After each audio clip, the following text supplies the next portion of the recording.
말씀입니다. 하나님 말씀은 마태복음 21장 12절에서 17절 말씀, 신약성경 35쪽에 있는 말씀으로 함께 은혜를 나누고자 합니다. 마태복음 21장 12절에서 17절까지의 말씀입니다. 신약성경 35쪽에 있습니다. 우리 다 함께 마태복음 21장 12절에서 17절 말씀을 다 함께 합독하도록 하겠습니다. 예수께서 성전에 들어가사 성전 안에서 매매하는 모든 사람들을 내쫓으시며 돈 바꾸는 사람들의 상과 비둘기 파는 사람들의 의자를 둘러 엎으시고 그들에게 이르시되 기록된 바 내 집은 기도하는 집이라 일컬음을 받으리라 하였거늘 너희는 강도의 소굴을 만드는도다 하시니라.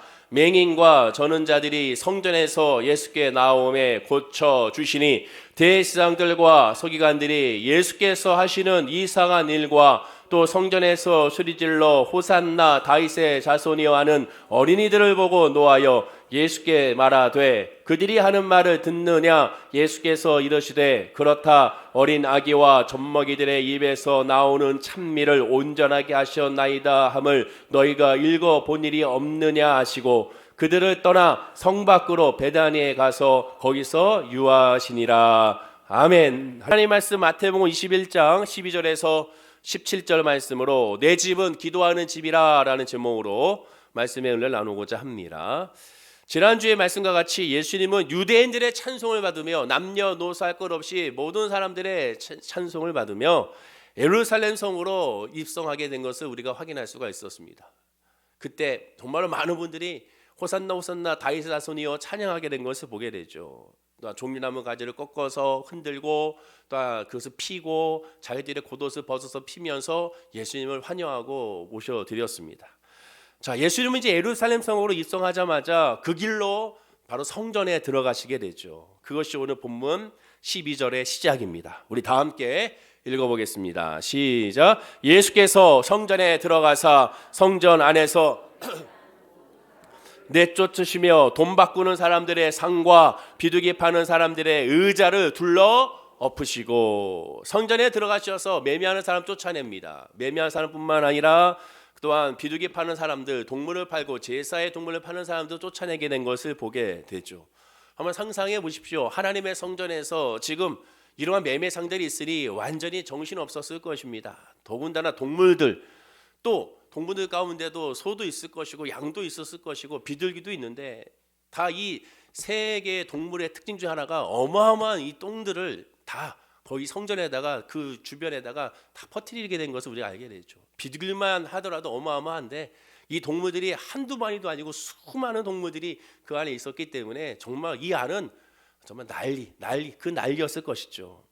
자, 그러자 예수님은 본문 13절에 그와 함께 이렇게 말씀하십니다. 역시 한번 읽어볼까요? 자, 시작. 그들에게 이르시되 기록된 바 내 집은 기도하는 집이라 일컬음을 받으리라 하였거늘 너희는 강도의 소굴을 만드는도다 하시니라.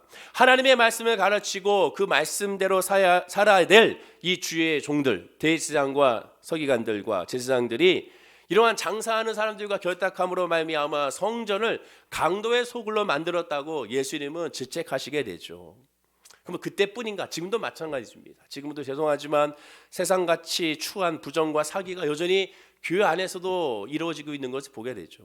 편을 갈라 싸우다가 급기야는 세상 법정으로 또한 끌고 가기도 합니다. 그리고 그로 말미암아 교회가 쪼개지는 역사가 나타나게 되죠. 교회 안에서 분쟁이 있을 수 있고 다툼이 있을 수 있지만 그것을 십자가의 은혜와 기도와 회개로 풀어가야 되는데 세상 법정으로 결국 사진과 같이 나아가게 되는 것을 보게 됩니다. 그러면 누구든지 관계가 세상 법정으로 향한다는 것은 그 관계의 깨짐을 의미하게 되고 세상 법정에서 결국 누군가 하나의 법의 손을 들어주게 되면 그 관계는 돌이킬 수 없는 관계가 되는 것을 보게 되죠.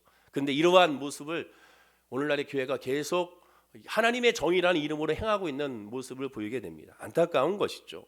동시에 잊을만 하면 들려오는 목회자들의 성적인 스캔들과 또 긍정적인 스캔들로 말미암아 이젠 그리 놀랍지도 않은 모습을 보이게 됩니다.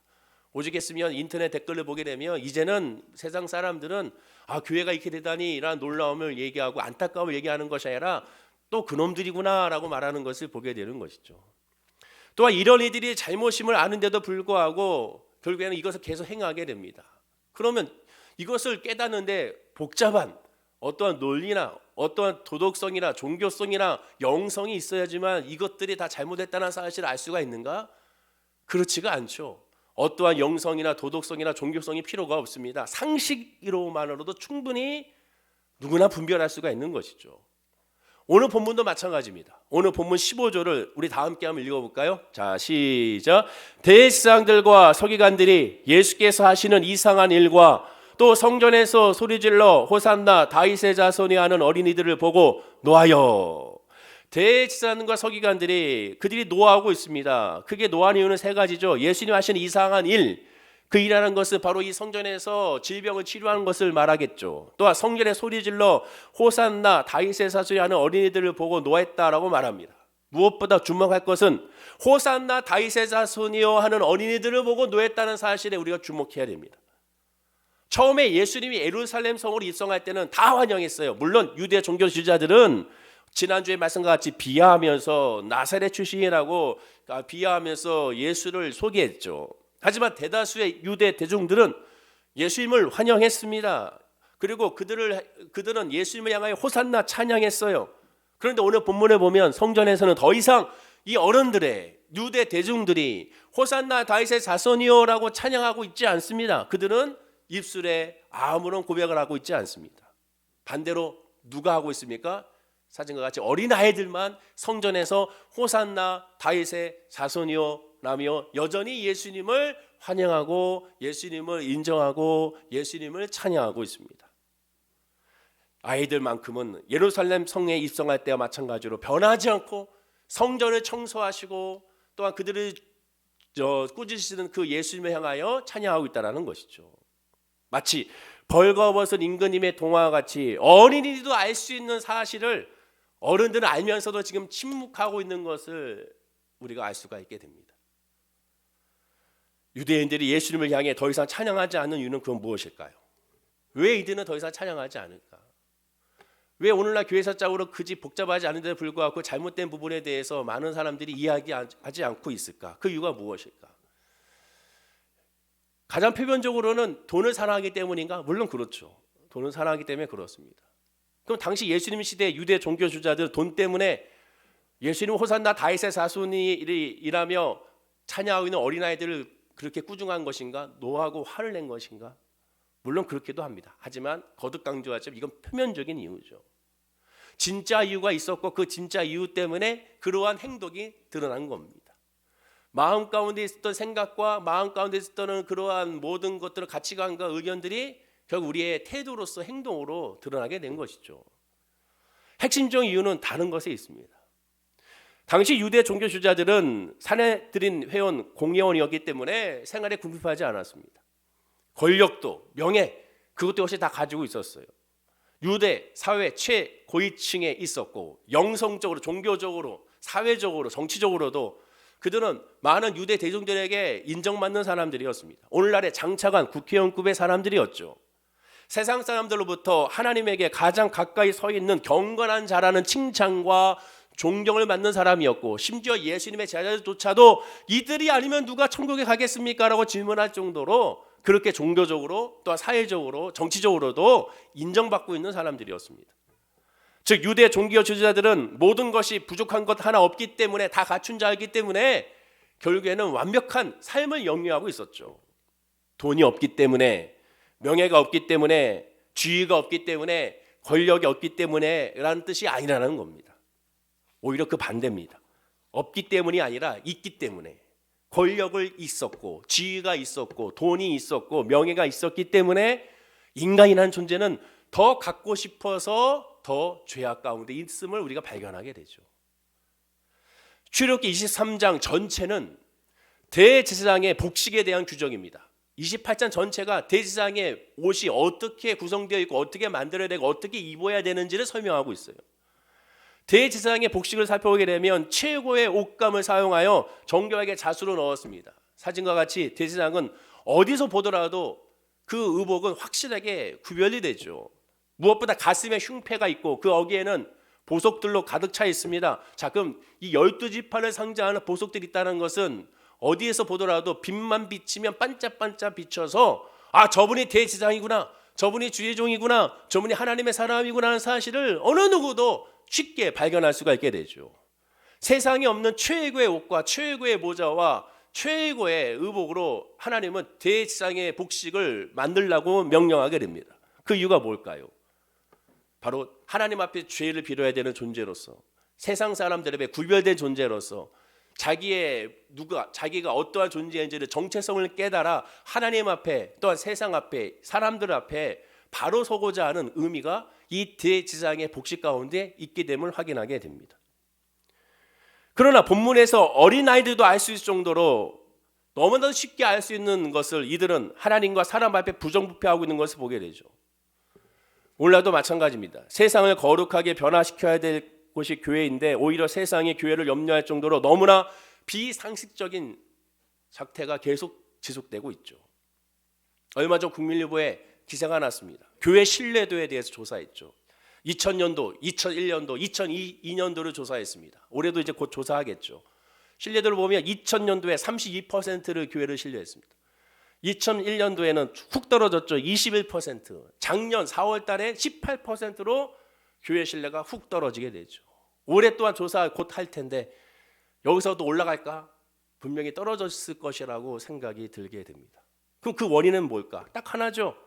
뭐가 죄인지를 모르고, 무엇이 의인지를 모르고, 무엇이 하나님의 뜻인지를 모르고 결국 자기의 이익과 자기의 중심으로 삶을 살기 때문에 그렇습니다. 성경은 분명히 단호하게 선포합니다. 예레미야 17장 9절이죠. 우리 다 함께 한번 읽어보겠습니다. 시작. 만물보다 거짓되고 심히 부패한 것은 마음이라 누가 능히 이를 알리오마는. 모든 만물 가운데 가장 부패한 게 인간의 마음, 저와 여러분의 마음입니다. 저와 여러분의 마음은 어느 누구도 깨끗할 수가 없어요. 세상 앞에 사람들끼리 비교하여 조금 더 순수하고 깨끗한 사람은 있을 수가 있지요. 그러나 하나님 앞에는 다 부패한 존재입니다. 썩은 존재라는 거예요. 죄악된 존재라는 겁니다. 그렇습니다. 유대 종교 지도자들, 제사장들이 행한 부정 때문에 성전이 부패한 것이 먼저 원인이 아닙니다. 그들의 마음이 부패했다는 것은 하나님을 마음의 중심에 두지 않았기에 그로 말미암아 나머지의 도덕적인 부패도 결국에는 행함으로 드러나게 되는 거예요. 주목할 것은 성경이 이 대제사장과 제사장들, 서기관들, 바로 유대 종교 지도자들만 그들의 마음만 유독 부패하다고 가르친 것이 아니라는 거죠. 분명히 말하죠. 모든 사람이 다 그렇다는 겁니다. 모든 만물이, 종교 지도자뿐만 아니라 유대 대종들도 마찬가지고 저도 마찬가지고 여러분도 마찬가지고 모두가 다 그 마음이 부패했다는 거예요. 그걸 깨닫는 게 은혜죠. 예수님이 유대 종교 지도자들만 저주한 까닭은 다른 것이 아닙니다. 그 죄를 깨닫지 못하는 거죠. 하나님 앞에 죄인이라는 사실을 깨닫지 못하고 오히려 하나님을 대적하고 또한 끝까지 자기는 하나님 앞에 의로운, 하나님 앞에 완전한 존재라고 여기는, 그리고 남과 비교하여 저 사람보다는 내가 더 의롭다고 생각하는 그들의 마음을 하나님은 지금 징계하고 있는 거예요. 말하자면 이들은 하나님 앞에서 벌거벗은 임금님 같은 모습을 보이고 있는 겁니다. 그렇게 예수님은 그들에게 너희는 지금 벌거벗고 있다는 사실을 지금 있는 그대로 돌려서 말하는 것이 아니라 직설적으로 바로 그 죄를 지적하고 있는 거예요. 유대 종교 지도자뿐만 아닙니다. 호산나 호산나 찬양하며 예수님을 열려환영했던 유대 대중들은 이 성전에서는 꿀먹은 벙어리가 됐어요. 가만히 있습니다. 인간의 본색을 그대로 드러내죠. 가만히 있어요. 그러다가 결국 3, 4일 뒤에는 예수를 죽여라, 예수를 죽여라, 예수를 죽여라 외치는 대중들이 됐습니다. 결국 본문에 있는 성전 부패, 성전 정화 사건은 제사장들과 서기관들, 유대 종교 지도자들만의 잘못이 아니라 일반 백성들도 다 공범자라는 거예요. 당시의 치자나 관습 때문에 그럴 수밖에 없었다고 변명은 통하지 않습니다. 아니, 지도자들이, 종교 지도자들이, 목사님이, 전사님이, 또 우리 장로님들이 그렇게 하라는데요. 그래서 우리는 그렇게 한 것뿐입니다. 그렇게 변명할 수가 없다라는 거예요. 본문의 아이들처럼 그 잘못을 뻔히 알고 있다면 그것에 대해서 함께 얘기를 해야 되는 거죠. 즉 흠이 있는 재물을 바치고 폭력을 취하는 것이 문제라면 율법이 금지하는 잘못이라고 항의했어야 되는 겁니다. 권면했어야 되는 거죠. 그리고 이를 위하여 기도했어야 되는 겁니다. 아유, 뭘 얘기해봤자 됩니까? 안 됩니다. 그것은 하나님의 영역이죠. 얘기를 하고 기도해야죠. 내가 할 수 있는 최선을 다해야 되는 겁니다. 죄는 동참했기 때문에 죄가 아닙니다. 침묵하는 것도 죄라고 성경은 말하고 있는 거예요. 그러면 또 이렇게 생각할 수 있죠. 대제사장이 시키는데, 감히 대제사장이 괜찮다는데, 대제사장이 하라는데 어쩔 수 없이 했습니다는 변명은 대제사장 앞에서나 통하지 하나님 앞에서는 통할 수가 없습니다. 예수님은 본문에서 성전을 강도의 소굴로 만들었다고 야당쳤습니다. 흠 있는 제물을 바치고 환전하면서 폭륜에 취했다고 야당치고 있습니다. 그리고 깨달으라는 거죠.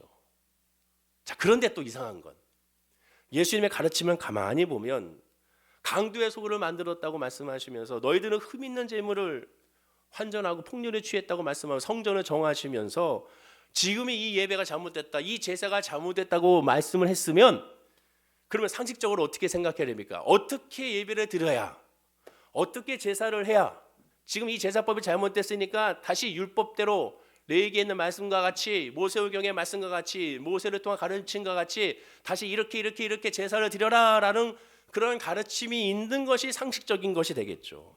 즉 율법대로 정결한 제물을 바치라든가 신령과 진정으로 제사를 드리라든가 이런 가르침이 있어야 됩니다. 하지만 예수님은 이렇게 말씀합니다. 우리 본문 13절을 읽어보겠습니다. 자, 시작. 그들에게 이르시되 기록된 바 내 집은 기도하는 집이라 일컬음을 받으리라 하였거늘 너희는 강도의 소굴을 만든도다 하시니라. 예수님은 율법의 제사법을 설명하고 있지 않습니다. 이 율법의 제사는 너희들이 잘못됐어, 그러니까 이렇게 해야 돼, 법칙을 말하고 있지 않습니다. 방법을 얘기하고 있지 않아요. 뭘 얘기합니까? 의미를 얘기하고 있죠. 뜻을 얘기하고 있습니다. 목적을 얘기하고 있어요. 그게 뭐예요? 내 집은 기도하는 집이라. 제사는 기도라는 거예요. 핵심은 하는 모든 행위는 기도라는 거예요. 제사와 기도를 대비하여 설명하고 있습니다. 그 얘기는 뭡니까? 예수님의 뜻, 성전의 본래 역할은 기도가 목적이라는 거죠. 그렇지 않으면 성전 문을 닫겠다는 거죠. 기도가 결국 예수님께서 말씀하는 율법적인 행위가 먼저 아니라 은혜가 먼저라는 사실을 강조하고 있는 거죠. 당시 유대인들은 장사치가 폭렬을 취하고 제사장과 서기관들에게 뇌물을 바치는 부정을 저지르고 있다는 사실을 모르는 사람들이 없었습니다. 다 알고 있었어요. 어린아이들도 알고 있었잖아요. 지금 어린아이도 알고 있을 정도로 다들 그렇게 하고 있는 것에 대해서 알고 있었습니다. 그렇다면 그들의 마음속에도 이건 잘못되다는 것을 모르지 않죠. 이건 잘못된 거야, 이렇게 예배드리면 안 돼, 이렇게 제사하면 안 돼, 어떻게 하나님 앞에 흠 있는 것을, 저는 것을, 또 다 죽어가는 것을, 병든 것을 드릴 수가 있어, 이렇게 하면 안 돼. 그러면서 그것에 대해서 얘기하고 그것에 대해서 항의했어야 되죠. 하지만 그들은 그대로 따랐습니다. 왜 그랬을까? 단순하게 주의 종의 말에 순종하는 백성들이니까 그런가? 정말 이스라엘에서 순종 잘하니까요. 대제사장이 얘기하는데 순종해야죠. 순종이 미덕인데, 너희들에게 맡을 바는 충성이라고 했는데 충성 순종해야죠. 또는 말해봐야 변하지 않으니까 그러는 것도 아닙니다. 유대인들이 여러분 순종적인 사람인가요? 유대인들이 주의 종의 말에 순종했습니까? 우리는 잘 알잖아요. 그런 사람들이 아니라는 걸. 핵심은 그게 아니에요. 왜 이들이 알면서도 말하지 않고, 알면서도 항의하지 않고, 알면서도 그들은 따라할 수밖에 없었을까? 아까 얘기했죠. 인간은 다 그 마음이 부패했다고. 이들의 마음 속에 이러면 안 되는데 라고 하면서도 긍정적으로 뭔가 이득이 되는 게 있으니, 또는 다른 것으로 나에게 이득이 되는 것이 있으니, 유익이 되는 것이 있으니 넘어간 거예요. 이게 인간입니다. 이들뿐만 아니에요. 저와 여러분도 마찬가지입니다.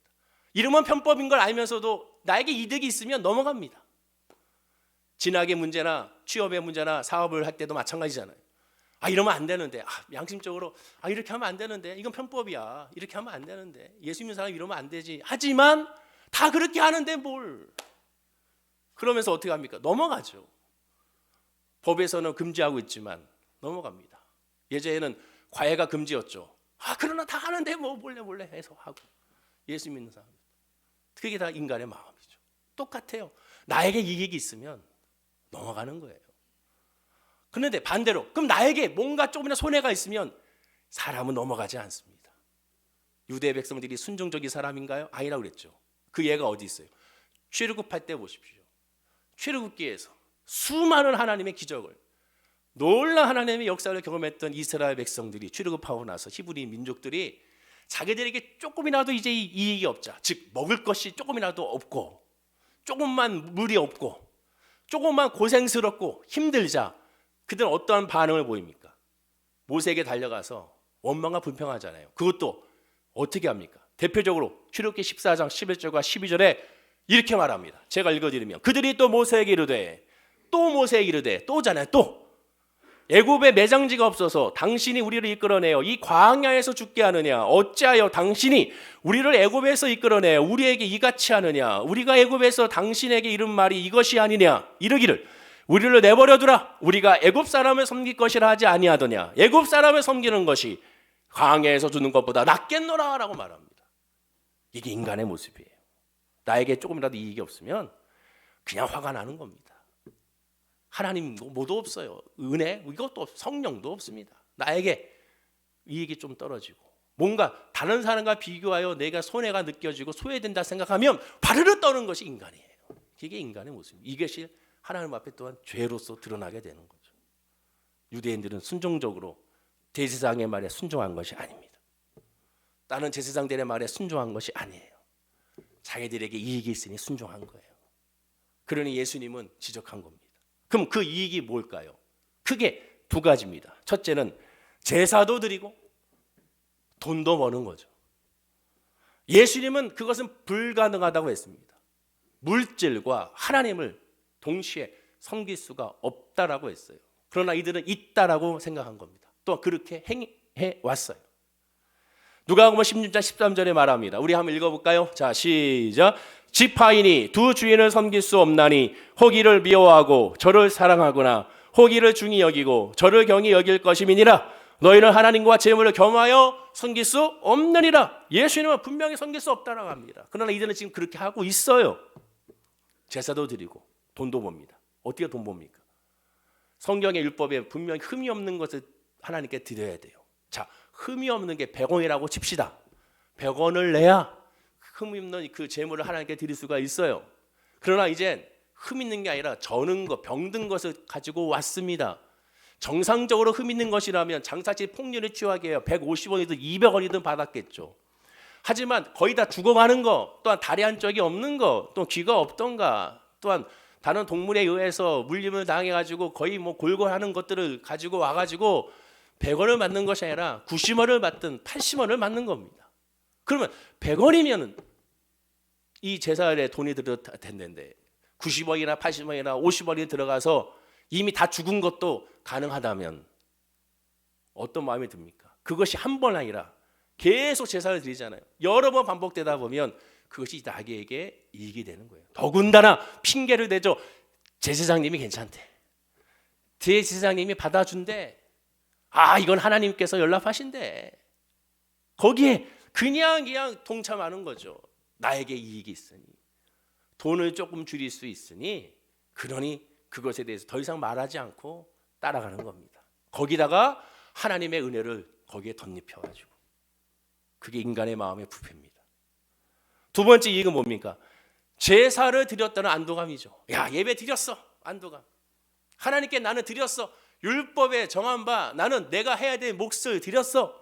거기에 대한 안도감이죠. 어쨌든 제사를 드렸다는 겁니다. 모든 구약 제사의 목적은 속죄입니다. 죄사함의 목적이에요. 지난 잘못 하나님께 용서를 구하고 하나님과의 관계가 회복하기 위하여 구약의 제사법이 생기는 겁니다. 그래서 유대인들은 하나님께 제사를 지냈는데 그들의 목적은 하나님과 관계의 목적이 아니라 제사를 어차피 드림으로 말미암아 드렸으니까 하나님 앞에 드렸으니 더 이상의 나에게 문제나 질병이나 아픔이나 고난이나 가난이나 이 모든 것들이 이루어지지 않겠지. 드렸으니까 안 드렸다고 하나님이 나를 징계하지 않겠지. 예배 시간이 이 자리에 있으니까 하나님께서 이번 한 주도 나와 함께 해주시겠지에 대한 안도감인 겁니다. 최소한 드렸으니까 하나님께 벌을 받지는 않겠지에 대한 기대감이 이들의 마음 가운데 있는 거고, 또한 주변 사람들 같은 유대인들을 봤을 때 제사 드리지 않는다는 그 이유 하나만으로 사람들에게 또한 질책을 받지 않게 되니, 그러니 거기에 동참한 것으로 말미암아 유한을 얻게 되는 겁니다. 말하자면 유대인들은 종교의식을 경건하게 거행했다는 그 자체 하나로 마음의 위안을 얻는 거예요. 대제사장과 서기관들에게 인정을 받으면서 인간 사회에도 비난받을 일을 배제시켜버린 겁니다. 한마디로 종교적인 안정, 종교적인 안도감만 받게 된 유익이 그들에게 있는 거죠. 무사무탈하게 지낼 수 있겠다는 일시적인 자기만족을 하게 되는 겁니다. 정확하게 말하면 죄악에 동참되지 조장했다는 잘못에 대한 죄책감도 커버하고 남을 만큼 이러한 두 가지의 이익이 그들에게 있는 거죠. 그러니까 그들이 아무 소리 안 한 겁니다. 오늘도 마찬가지 않겠습니까? 내가 좋으면 되는 거잖아요. 예배 드려도 내가 좋으면 돼. 내가 보기에 좋고 내가 듣기에 좋고 내가 즐겁고 그것을 나의 은혜면 충분하다고 생각하는 사람들이 있습니다. 하나님의 은혜가 먼저고 하나님이 말씀하시는 건 먼저고 하나님이 원하시는 건 뭔지를 생각하지 않고 내가 원하는 거죠. 내가 원하는 거. 내가 즐거우면 돼. 내가 기쁘면 돼. 내가 감사하면 되는 거죠. 하나님께서 원하시는 건 상관이 없는 거죠. 오늘 이들도 마찬가지입니다. 이 예물을 드리면서 하나님이 무슨 마음을 가질까? 하나님이 무슨 생각을 하실까? 하나님이 나에게 무슨 말씀을 하고자 할까? 이 제사와 이 예배와 이것에 대한 하나님의 뜻은 전혀 묻지 않고 있습니다. 안타깝게도 유대인들은 진짜 손해가 뭔지를 모르는 거예요. 그 손해가 뭐예요? 하나님께서 이 재물 연락했는지에 대한 흠양했는지에 대한 생각을 하지 않는 겁니다. 아니 심각하게 묻지 않는 거죠. 아울러 영적인 평강의 핵심이 뭔지 어디서부터 왔는지에 대해 관심이 없는 겁니다. 그리고 그것을 그냥 돈을 주고 살 수 있다고 생각하는 거죠. 하나님의 생각은 어떠할까요? 이미 수백 년 전에 하나님 이사야 선지자를 통하여 이렇게 말합니다. 이사야 1장 11절입니다. 우리 다 함께 읽어보겠습니다. 시작. 여호와께서 말씀하시되 너희의 무수한 재물이 내게 무엇이 유익하뇨? 나는 순양의 번제와 살찐 짐승의 기름에 배불렀고 나는 숫송아지나 어린 양이나 순염소의 피를 기뻐하지 아니하노라. 이 말씀만 딱 들으면 이사야 선지자는 죽일 놈이죠. 왜? 야 어떻게 그런 말을 해? 하나님께서 기뻐하지 않는다고? 무슨 말씀하는 거야? 그럼 하나님은 이사야 선지자 통해 말합니다. 너희의 무수한 재물이 내게 무엇이 유익하뇨? 하나님은 인간이 아니기 때문에 재물 자체가 핵심이 아닙니다. 하나님께 유익하지 않는다가 왜요? 너희에게만 유익하다는 거죠. 참으로 심각하고도 두렵고도 떨리는 말씀이 아닐 수가 없어요. 이어지는 말씀에 나는 수송아지나 어린 양이나 순염소의 피를 기뻐하지 아니하노라. 하나님은 절대로 기뻐하지 않는다는 거죠. 실제로 그렇다면 제사가 전혀 드려지지 않은 겁니다. 종교적인 안도감을 얻는 것은 아무 소용이 없습니다. 인간의 착각에 불과한 거죠. 즉 종교적인 이런 안도감과 평안감은 하나님과 1대1의 교통이 없습니다. 하나님과 만남이 없어요. 하나님과의 만남이 없으니 하나님의 은혜가 없습니다. 하나님의 은혜가 없으니 하나님의 뜻을 분별하지 못하고 하나님의 뜻이 없으니 이 땅의 삶에서 하나님의 비전을 누리지 못하고 빛과 수의 역할을 감당하지 못하게 되죠. 오직 자기만 남게 되는 겁니다. 그러니 거듭 강조하지만 예수님은 자기를 부인하고 나를 따라오는 거예요. 그래서 예수와 함께 죽는 거라고 말하는 겁니다. 철저하게 자기를 죽는 게 그게 바로 십자가의 은혜고 철저하게 하나님 중심으로 나아가는 것이 그것이 바로 복음의 역사라는 사실을 여러분 깨달아야 되는 거죠. 아울러 하나님은 이사야에게 통하여 말합니다. 이사야 1장 12절입니다. 역시 읽어볼까요? 시작. 너희가 내 앞에 보이러 오니 이것을 누가 너희에게 요구하였느냐? 내 마당만 밟을 뿐이니라. 너희가 내 앞에 보이러 온다고 말합니다. 보이러 온다. 성경 말씀을 가만 보십시오. 재물을 드리러 온다. 재물을 바치러 온다라고 하지 않았습니다. 보이러 온다고 그랬어요. 보이러 온다. 그냥 보여주는 것에 불과한 것이죠. 하나님과는 관계가 없는 거죠. 쉽게 말하면 오늘날 따지면 교회에 그냥 출석부 도장만 찍고 가는 거죠. 그래서 하나님은 내 마당만 밟을 뿐이니라 라고 말합니다. 마당을 밟는다는 건 뭐예요? 성소에 들어가지 못했고 성소도 뿐만 아니라 지성소에도 들어가지 못했습니다. 성소나 지성소 들어가지 못했다는 건 뭐예요? 하나님과의 만남이 없고 죄의 용서가 이루어지지 않은 겁니다. 종교성만 있지 믿음은 없는 거죠. 종교인이 된 거지 신앙인은 된 것은 아닙니다. 먼 곳에서 와가지고 그냥 오늘 제사에 참여했다는 것으로 기대하고 끝나는 겁니다. 얼마나 안타깝습니까? 얼마나 인간의 마음이 부패하다 못해 어리석고 안타까워요. 불쌍하지 않습니까? 그러면서 자기들은 행복한 거죠. 야, 난 예배 드렸다. 나는 기도했다. 나는 열심히 하나님 헌신했다. 봉사한다. 근데 하나님은 모른다는 거죠. 몰라. 널 모른다는 거. 그것을 연락하지 않았다는 거죠. 이게 무서운 겁니다. 예수님은 장사하는 사람들을 성전을 완전히 쫓아냈습니다. 더 이상 이런 제사를 드리지 말라는 거예요. 주님의 뜻은 진정으로 기도하라는 거예요.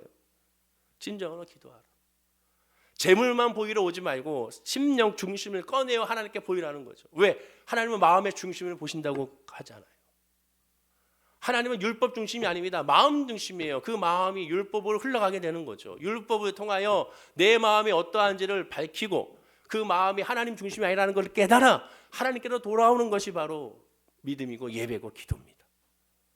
그래서 하나님은 예수님을 통해 안타까운 거예요. 너희들은 아직까지도 하나님과의 교통을 모른다. 하나님과의 대화를 모른다. 하나님과의 교제를 모른다. 하나님의 예배를 모른다고 한탄하고 있습니다. 이미 수많은 이사야 선지자를 통하여 했던 행동이 지금 예수님 시대에 똑같이 그들은 하고 있고 지금도 마찬가지죠. 우리도 마찬가지죠.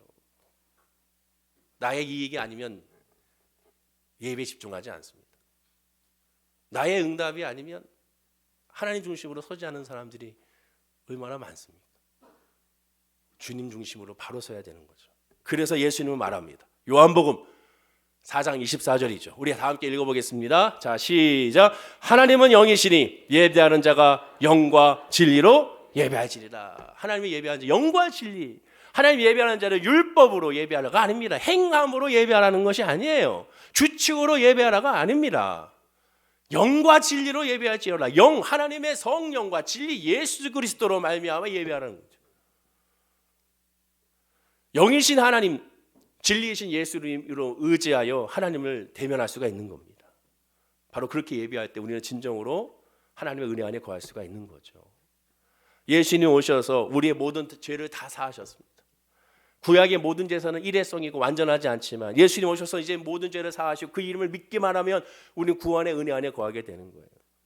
그리고 그 구원의 은혜 안에 거하는 사람들은 로마서 8장 1절과 4절의 은혜가 있습니다. 우리 다 함께 읽어보겠습니다. 자, 시작. 이제 그리스도 예수 안에 있는 자에게는 결코 정죄함이 없나니 이는 그리스도 예수 안에 있는 생명의 성령의 법이 죄와 사망의 법에서 너를 해방하였음이라.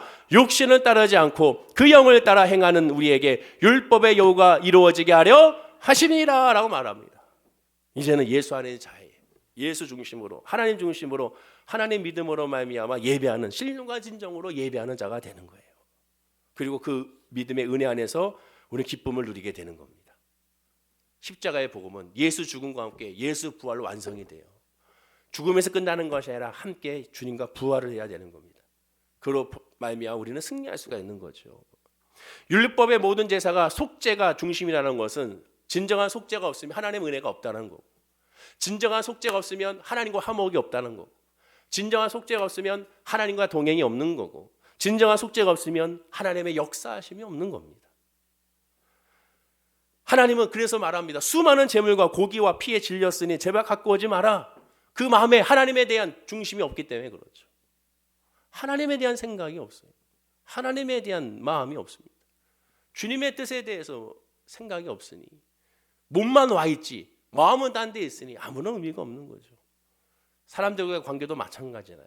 연인끼리의 관계도 마찬가지죠. 부부의 대화도 마찬가지, 가족의 대화도 마찬가지입니다. 앉아있으면 뭐합니까? 대화가 통하지 않는데. 오직 하나님도 마찬가지. 그 마음의 중심에 그 사람에게 관심이 있고 하나님께 관심이 있는 것이 먼저인 것이죠. 다윗이 왜 대단합니까? 다윗은 이런 하나님의 마음을 너무 잘 알았어요.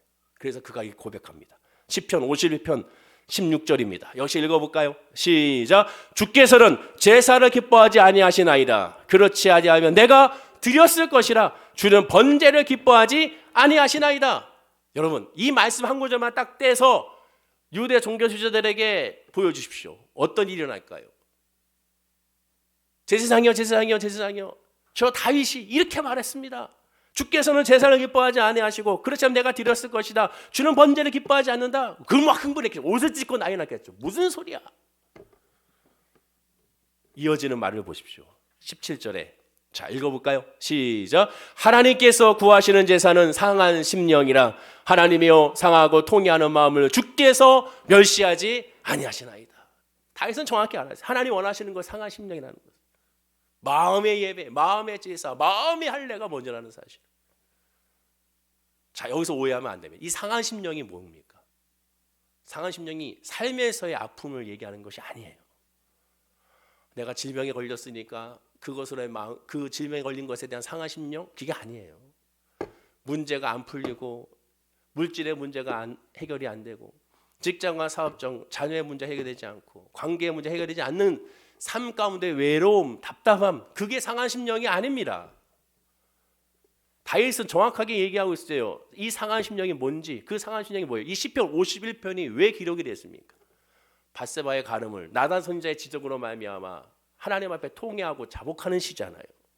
그가 그 앞에 시편 50편 6절에 뭐라고 얘기합니까? 주여 내게서 성령을 거두지 마시옵소서. 성령을 거두지 마시옵소서. 동시에 하나님 앞에 죄를 지었다가 얘기하잖아요. 그가 무슨 하나님 앞에 죄를 먼저 지었습니까? 우리아를 죽였으니까 우리아에게 용서를 구해야 되고 밧세바에게 용서를 구하고 또한 자기의 처에게 본처에게 용서를 구하고 그 가족들에게 용서를 구하고 자녀들에게도 용서를 구하고 또한 왕으로서의 잘못된 판단과 행동을 했으니 신하들과 일반 백성들에게 용서를 구해야죠. 그러나 다윗은 그런 말을 한마디 하지 않아요. 먼저 뭘 얘기합니까? 하나님 앞에 죄를 범한 것에 대해서 한탄하며 동시에 내게서 성령을 거두지 말라고 얘기하고 구원의 즐거움을 회복시켜달라고 구하고 간구하고 있습니다. 상한 심령이 뭐예요? 하나님의 은혜가 없는 거죠. 하나님의 마음을 깨닫지 못한 거죠. 제가 잔소리처럼 얘기하듯이 질병이 있으니까 예수, 힘들고 아프고 고통스러운데도 불구하고 예수를 부르지 않은 게 그게 안타까운 게 되는 거죠. 아버지 내가 너무 힘이 듭니다. 왜 이렇게 안 풀리는지 모르겠습니다. 지금 나에게 필요한 건 이 풀리는 것이 먼저가 아니라 하나님의 은혜가 먼저입니다. 하나님의 말씀이 먼저고 하나님의 성령이 먼저입니다. 그것이 없는 것에 대한 안타까움이 상한 심령입니다. 그게 상한 심령이에요. 세상의 상한 심령이 아닌 하나님의 은혜를 알지 못하는 상한 심령입니다. 그래서 주변의 사람들에게 힘든 사람들 보면 힘든데도 불구하고 주님을 바라보지 않는 것에 대해서 안타까워한다고 말씀드려요. 세상 사람들은 힘든 그 자체를 안타까워합니다. 어려워하는 그것에 안타까워해요. 아픈 그것에 안타까워해요. 그러나 믿음의 사람 저와 여러분들은 그것 때문에 안타까운 것이 아니라 그로 말미암아 혹 주님을 바라보지 않는다면 그것이 정말 안타까워야 되는 거예요. 힘들고 스트레스 받고 답답하고 눌리고 그러니까 바로 이 날씨가 지금 좋잖아. 이 좋은 날 오늘 주일날 교회 나오지 않고 세상 가운데 있는 게 안타까워야 됩니다. 아, 내가 머리 좀 식히고 올게요. 그래서 머리 식히러 가는 게 머리가 식히기 위해서 먼저 주님 앞에 와야죠. 그걸 알지 못하는 게 안타까워야 되는 거예요. 그게 상한 심령이에요. 그거 상한 심령. 내가 주님의 은혜가 먼저인데 주여 나에게 은혜를 주옵소서. 주여 믿음을 부어주옵소서. 지금 나에게 필요한 건 주의 은혜고 성령이고 믿음이고 예수의 은혜입니다. 하나님의 사랑입니다. 지금 내 자녀에게 필요한 건 십자가의 은혜입니다. 우리 부모에게 필요한 건 성령의 인도하심입니다. 힘들어하는 우리 아버지, 우리 남편들의 그런 직장과 사업의 문제, 아파하는 것에 가장 필요한 건 그러니 하나님 성령 안에 믿음 안에 거하고 그 믿음 안에서 이것을 믿음으로 바라보는 것입니다. 믿음의 용기와 희망과 격려와 하나님의 위로가 먼저라는 사실을 깨달아 그것을 먼저 구하는 거죠. 그게 바로 다윗의 고백입니다. 그러니 하나님의 마음을 이렇게 너무 잘하니 어찌 이뻐하지 않을 수가 있어요.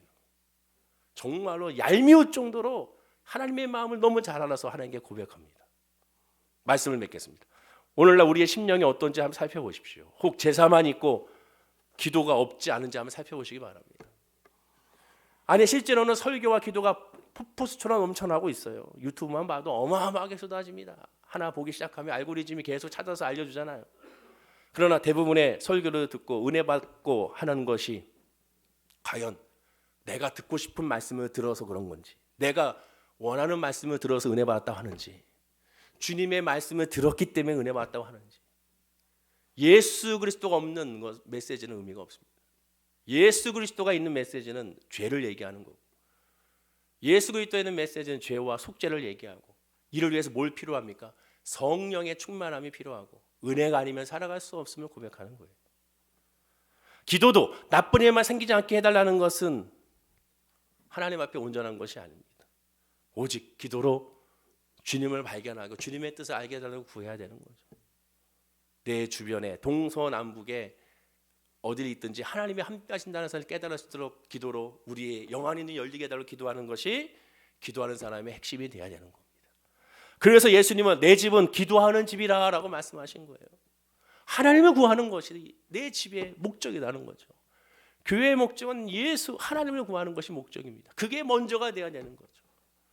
기도로 예수 안에서 하나님에게 자기의 모든 것 그중에서 부패한 내 마음을 들여서, 혹 아직 그렇지 못했다면 주여 내 안에 오셔서, 내 안에 성전에 오셔서 나를 정화시켜 주시고, 나의 욕심, 나의 시기, 나의 질투, 내 생각, 내 계획 모든 걸 다 쫓아내 주시고 오직 하나님으로 말미암아 충만하게 채워달라고 기도하는 것이 바로 주일 예배의 목적이고 결과고 열매가 되는 겁니다.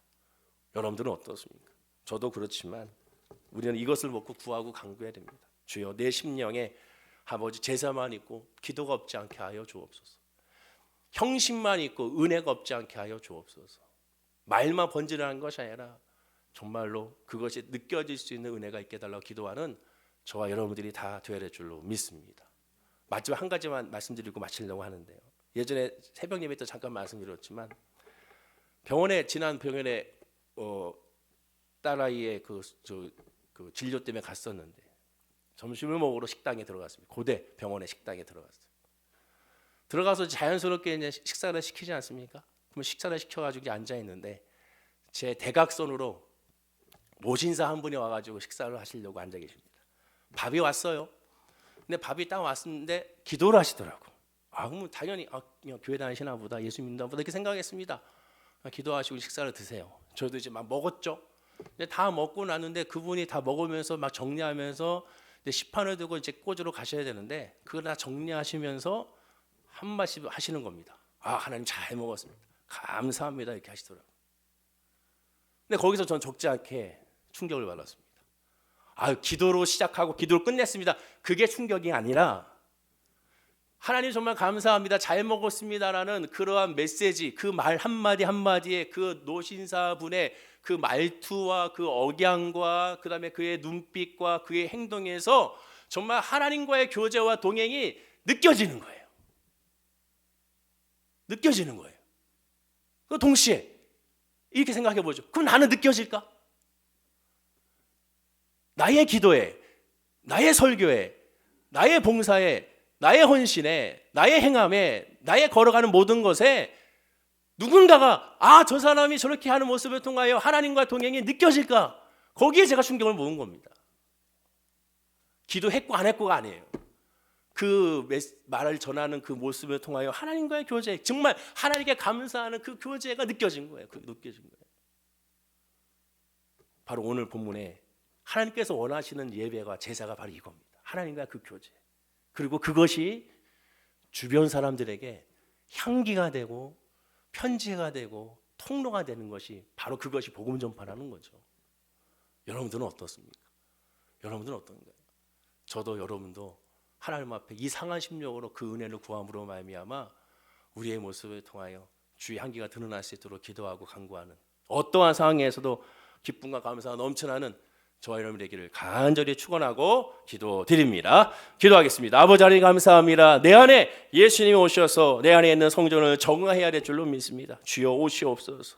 내 안에 있는 욕심, 내 안에 있는 부정, 내 안에 있는 불만과 불평, 내 안에 있는 짜증, 내 안에 있는 또한 소원과 또한 바라는 모든 것들 다 주님 중심 안에서 예수 안에서 다시 정립이 되게 하시고 버릴 건 버리게 하시고 취할 건 취하게 하시고 드려질 건 드려지게 하시고 심어질 건 심어지게 하여 주셔서 오직 처음부터 끝까지 주님의 뜻대로 살아가는 저의 모습, 우리 성도님들의 모습, 우리 교회의 모습, 이 나라 이 민족이 될 수 있도록 은혜를 부어 주시옵소서. 감사드리며 예수님의 이름으로 기도드립니다. 아멘.